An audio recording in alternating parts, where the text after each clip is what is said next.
So. Yeah.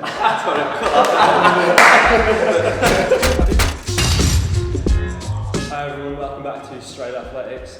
You join us today for a very special episode where we're going to preview our very anticipated second edition of our flat and fast race. Hosted in Linlithgow, Scotland, around the West Lothian cycle circuit, which is a 1 kilometre cycling loop in a fenced off area. It's a super flat course, it's going to be really fast, a lot of quick runners there. And we want to thank all of our sponsors for managing to make this event happen.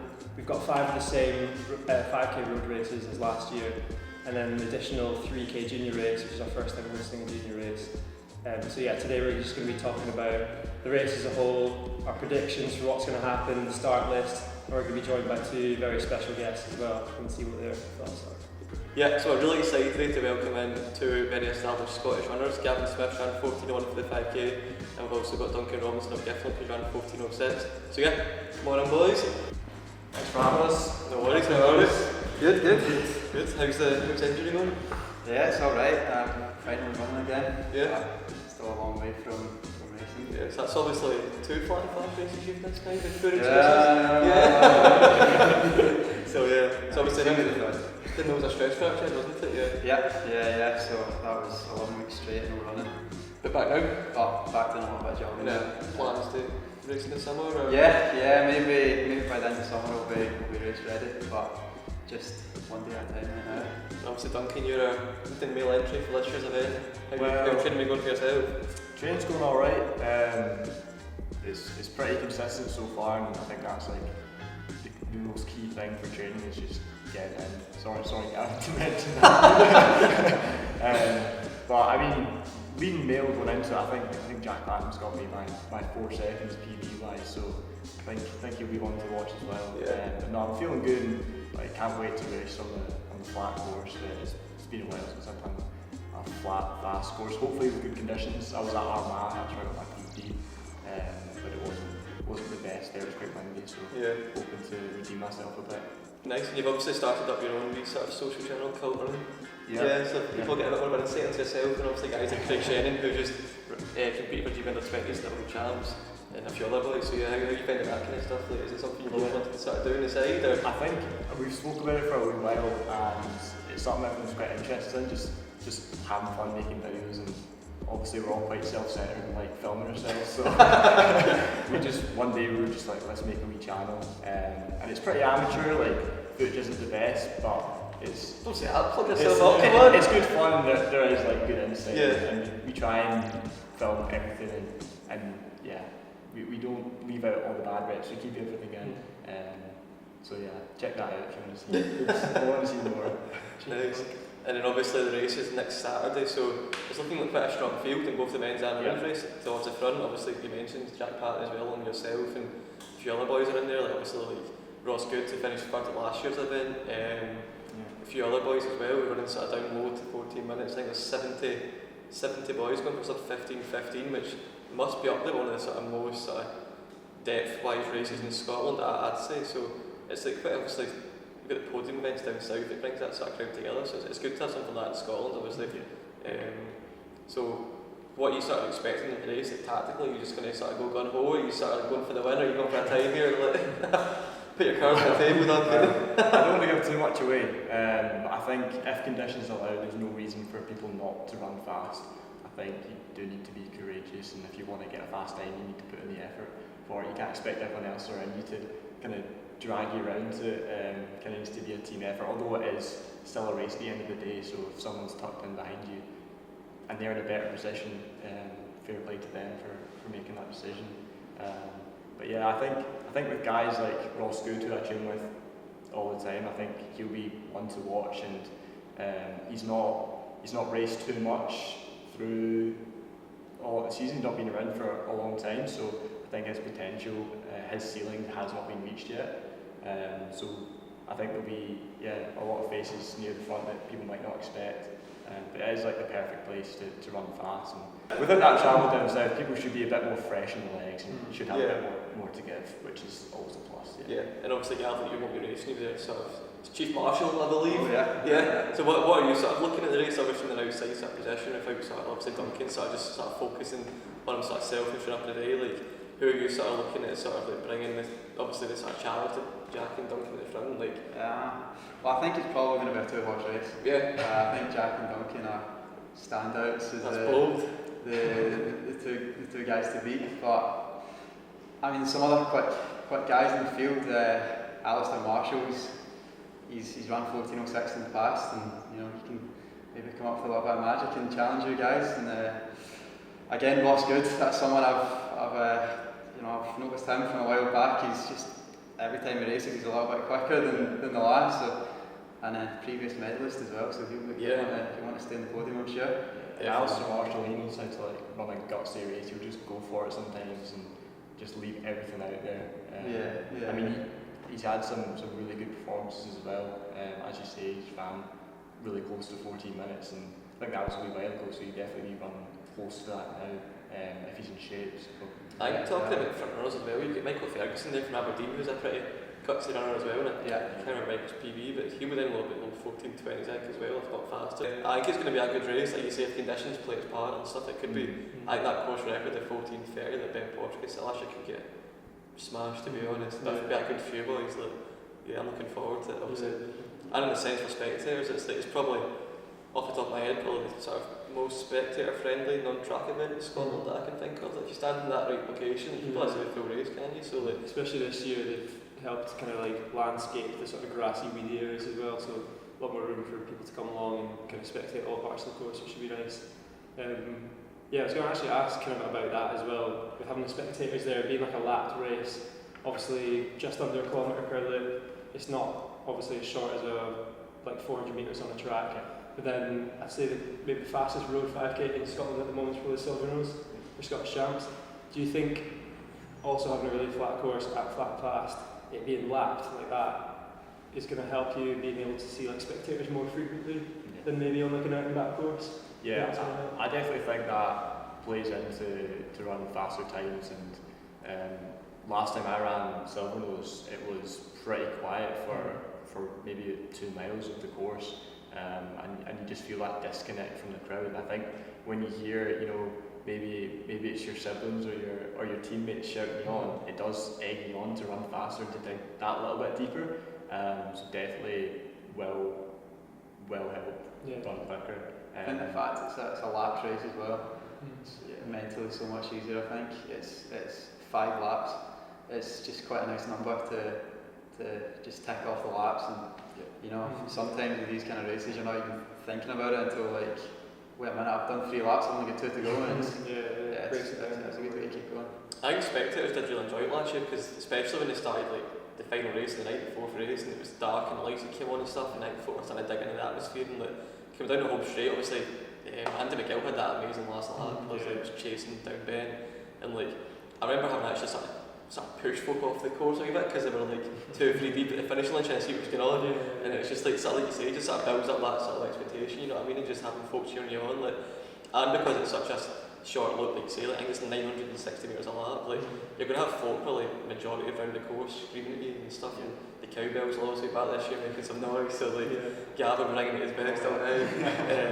But yeah, I'm really looking forward to the spectator wise as well, and like you touched on, the sort of the vendors as well will be in the centre of the arena this year, which was last year the outside the thing, so hopefully that entices folk to stay all night sort of thing. You can grab a pizza, a coffee from the guys at Pineapple Espresso, nice plug, and then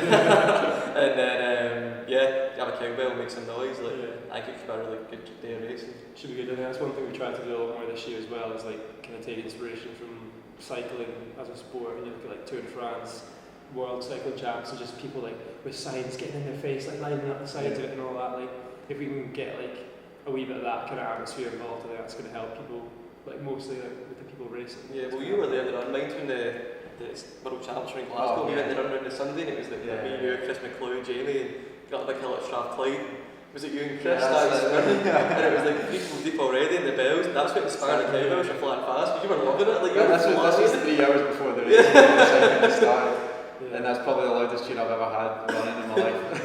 But that's what like, we need in athletics, in my opinion, is like sort of bring the crowds to the fore, you know what I mean, to really encourage the athletes and stuff. And like I say, that's where the motivation for the cowbells came. So hopefully this year folk will buy into that a bit more, bring their own stuff and noise. And then you were talking about saucepans and stuff. Spoons and that, just running down, making a lot of noise. So just really making it a sort of atmosphere and stuff, which would be really nice. So hopefully a better place ball, like touch wood. But yeah, again, like I'm really looking forward to obviously my sort of event organising things been a bit stressful, but on the day, like just really looking forward to just sitting back and holding up a cardboard sign saying run fast, giving the boys to get around that Touch close. this for a speed boost. Yeah. But yeah, no, I think it should be good.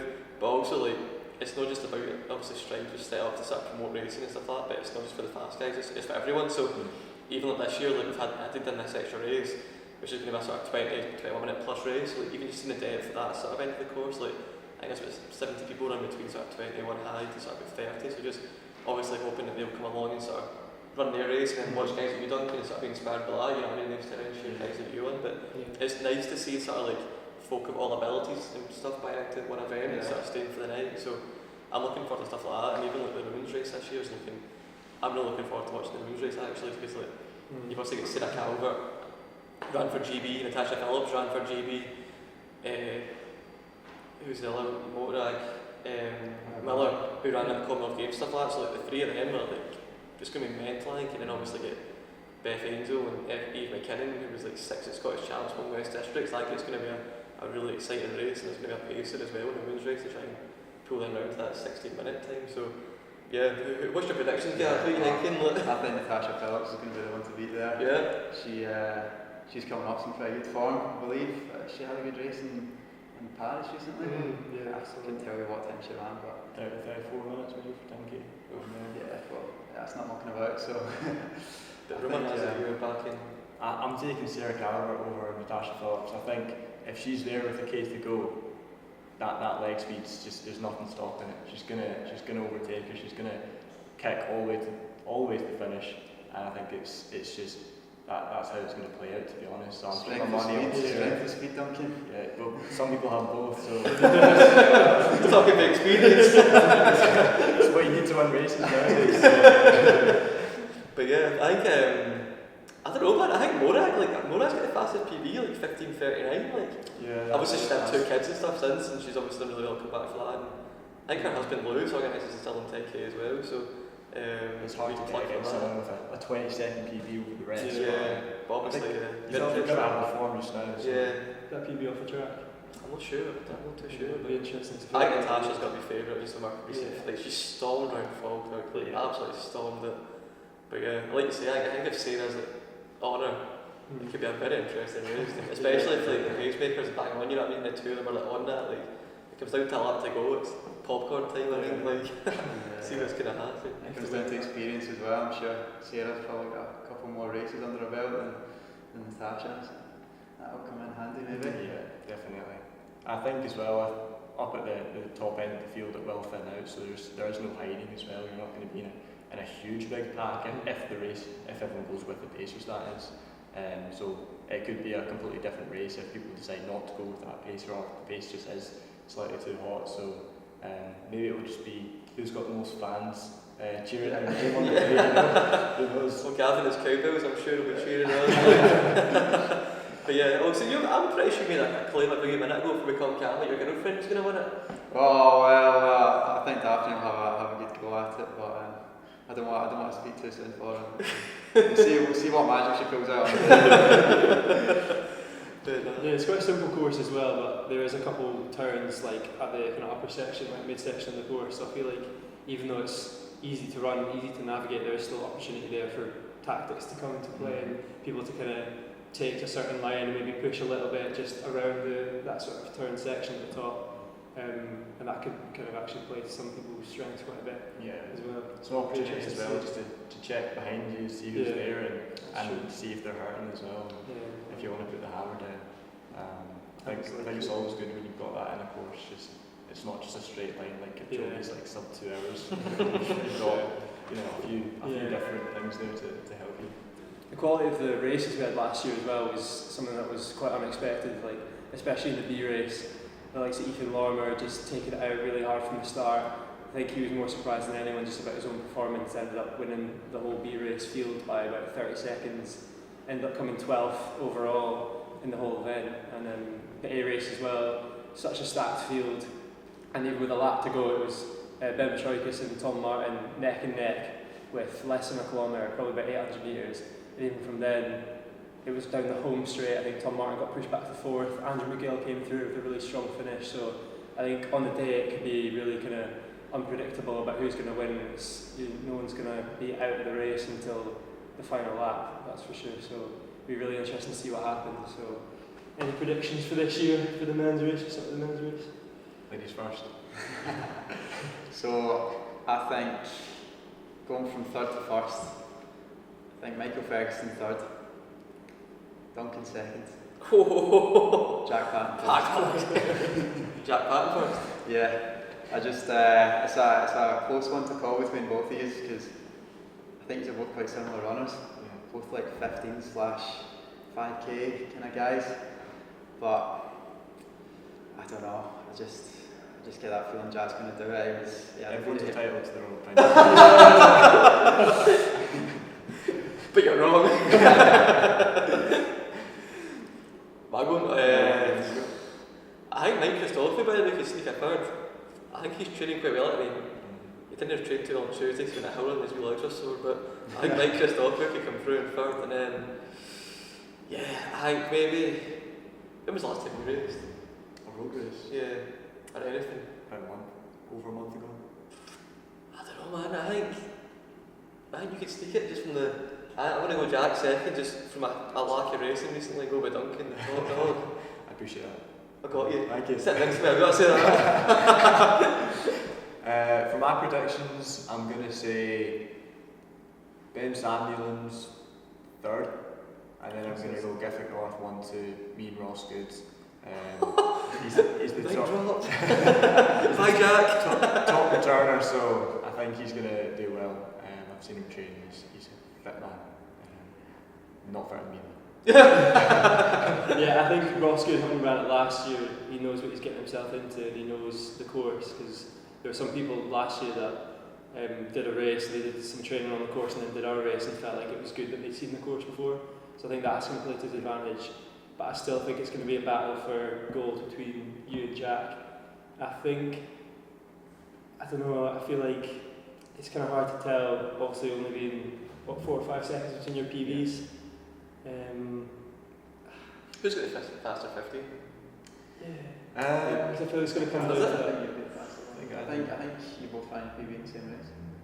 Yeah, it's only 2 seconds. Yeah, so I was going to say it's going to come down to that middle distance, sort of that speed at the end. So Jack Patton second, Duncan Robinson first, new course record.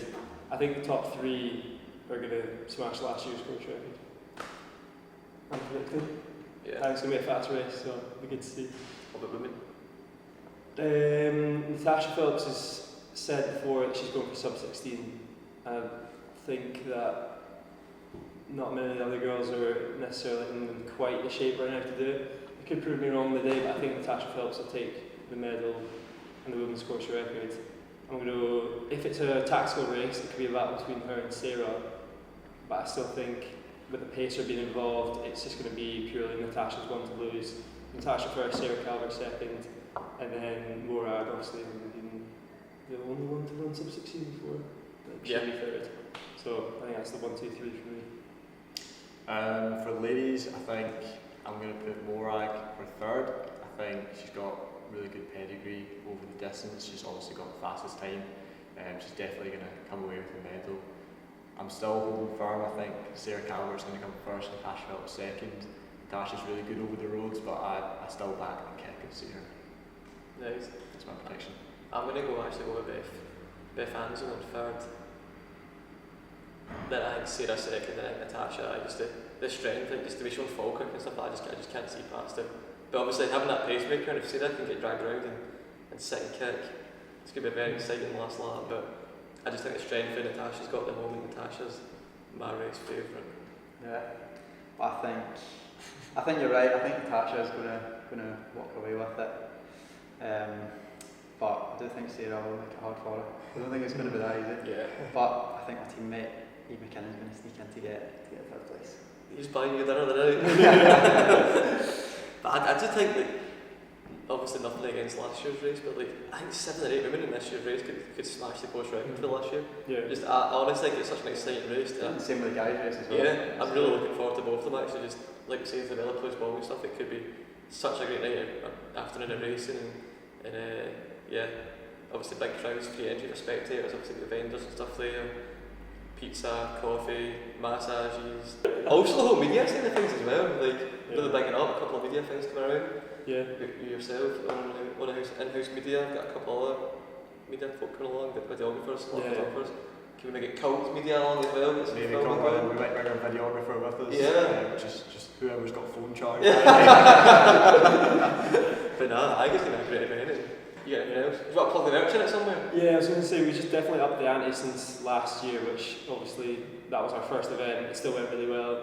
Really happy with how it went because it kind of smashed our own expectations. But I think this year we've upped everything, like you said, in terms of video production, just people actually caring about the race, the event themselves, people talking about it, and merchandise, all that sort of thing. So I think people who are going to be racing, people who are just going to be coming along spectating, are going to really enjoy what we've got kind of planned. So we're really excited to see what happens, and we'll be selling some merch in the future as well. So look out for that. I'm really looking forward to it. Cheers for coming along, boys. Yeah, thank you Thanks very for much. having us. Cheers. Nice one. Yeah, Looking forward to it. Yeah.